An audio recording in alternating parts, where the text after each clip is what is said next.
Do you have a basket that's really dirty, has mold, or smells like mildew? Don't throw it away. In this video, I'll go over how to clean your basket so that they're back to like new condition. So what causes a dirty basket? First off, oils from our hands can start to degrade reed in hand-woven baskets. If you work in the garden and use baskets for harvesting, the buildup of dirt can get the reed dirty, but the abrasion of the grittiness of the dirt can start to wear away at the reed as well.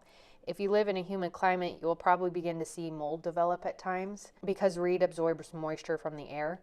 All of these can contribute to a quicker degrading of your hand-woven or store-bought baskets. So let's talk about solutions to get your baskets back to like new condition. The solution is actually pretty simple usually. It's just soap and warm water and maybe a scrub brush or a sponge if you need to get it into the nooks and crannies. I like cleaning baskets in my bathtub because it makes less of a mess. Add some light dish soap to a bin of warm water and lightly scrub the outside or wherever the contaminated area is on the basket. I do an all over scrubbing to make sure that the entire basket is nice and clean, but if there's areas where there's dirt spots or you have mold, then you want to kind of spot clean those areas especially. If the basket smells like mildew, scrub the whole thing because you don't know exactly where the mildew is coming from.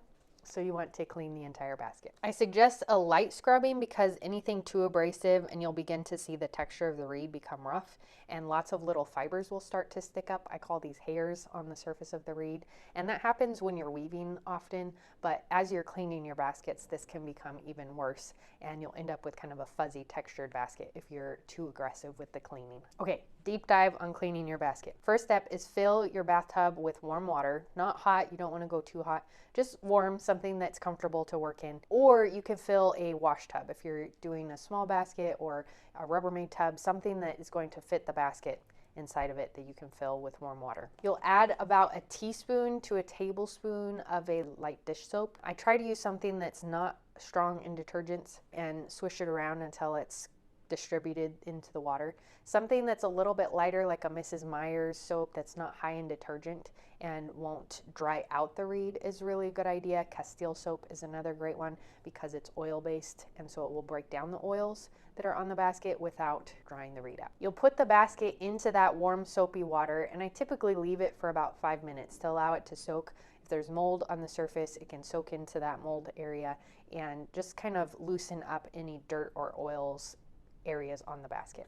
And then go in with a scrub brush and lightly scrub around the surface of the basket. Again, outside and inside, focusing on areas that especially need to be cleaned, but making sure to clean the entirety of the basket while you're at it. Once you've given it a good scrub down, you can rinse it out. So dump your soapy, dirty water and then spray down your basket. If you feel like you need more scrubbing, you can do it again with another bin of water, scrub it down again, and then rinse off all of the soap so that all of the dirt, all of the dirty water, all the soap is rinsed away and your basket is left clean but wet.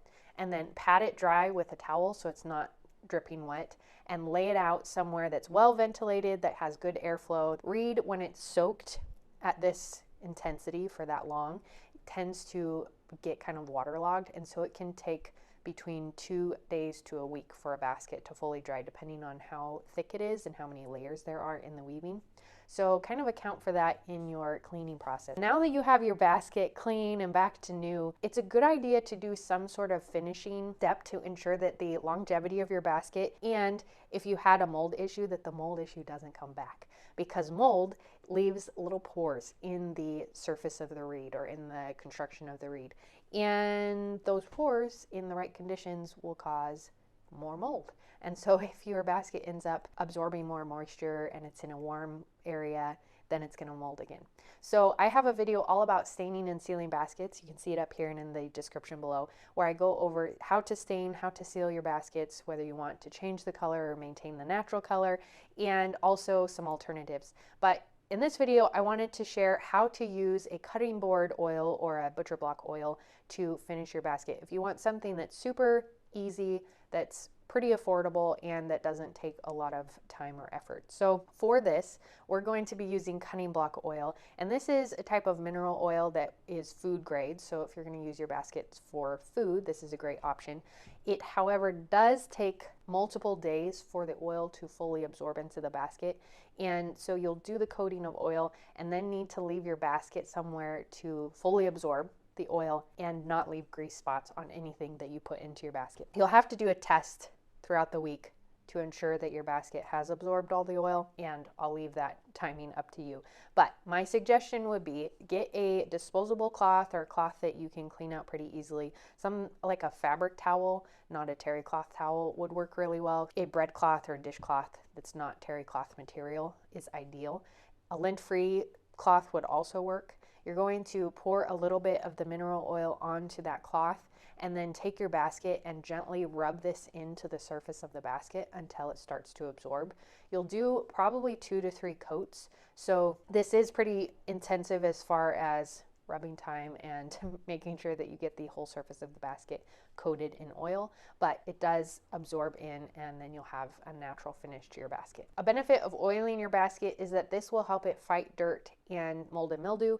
So if you're using it in the garden, it'll be a little bit easier to rinse out at the end of your harvesting season. If you're storing it away and you live in a humid environment, then it's less likely to mold and mildew if it has this oil coating.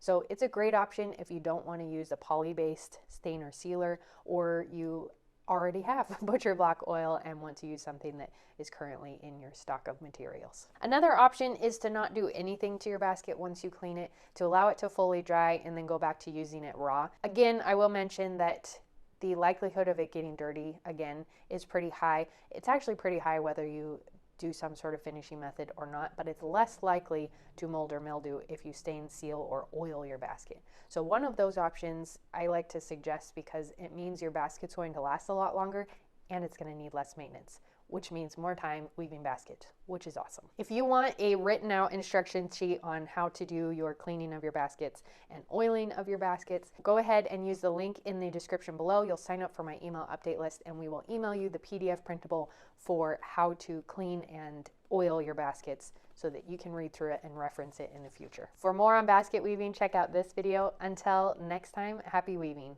Bye.